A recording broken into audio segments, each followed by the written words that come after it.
Hello there. So in this video, let's go ahead and do something a little bit new, another experiment. So how much destruction is too much?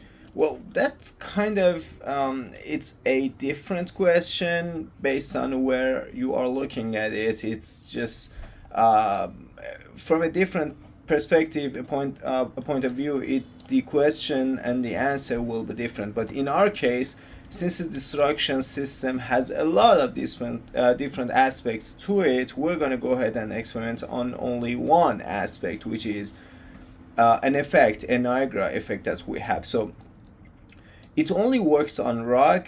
This is the effect we are going to be experimenting on. This is my effect, so let's find it. And the only aspect of it that we're going to be experimenting on is the amount of mesh that's going to be spawned when a wall or a mesh that's got a rocky material on it gets destroyed. So every mesh that's got a rocky material on it gets, whenever they get destroyed, they spawn a particle effect. It's called NS Niagara System Object Break Rock.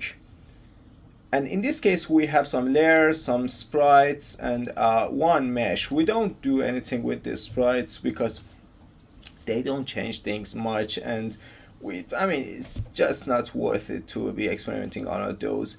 But the mesh render, since it's like the base fundamental of the whole effect, with changing the spawn burst instantaneous and the maximum amount, which is right now is sitting at 50.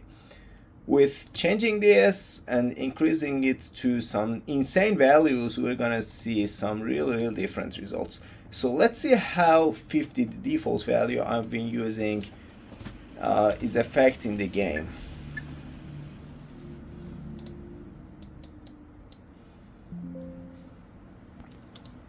Okay, so this is the default value. The destruction is insane, but as I told you, there are a lot of different aspects, there are a lot of different systems that work here. Okay, so let's go ahead and see how different 500 works. I'd say this is gonna be really different. Really different.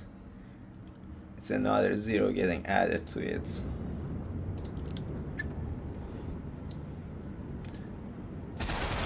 That's a lot of difference. It just makes everything a lot more insane.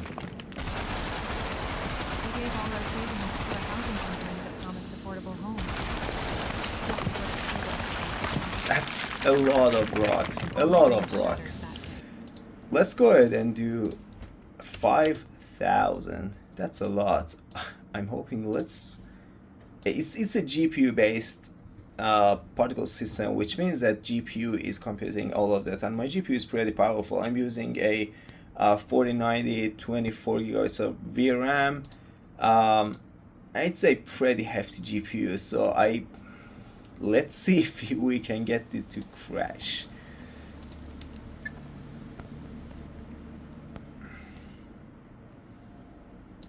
Okay.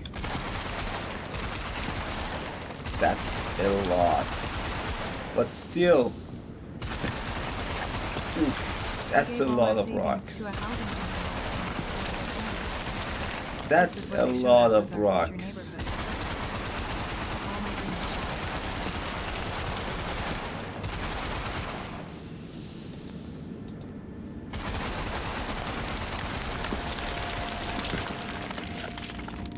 It's like a rain of rocks. It's just weird.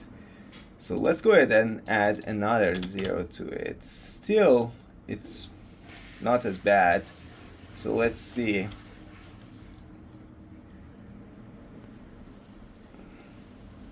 But we've definitely entered the realm of being super unrealistic. So I don't think this is ever gonna be useful in any game, and the performance is gonna be really bad.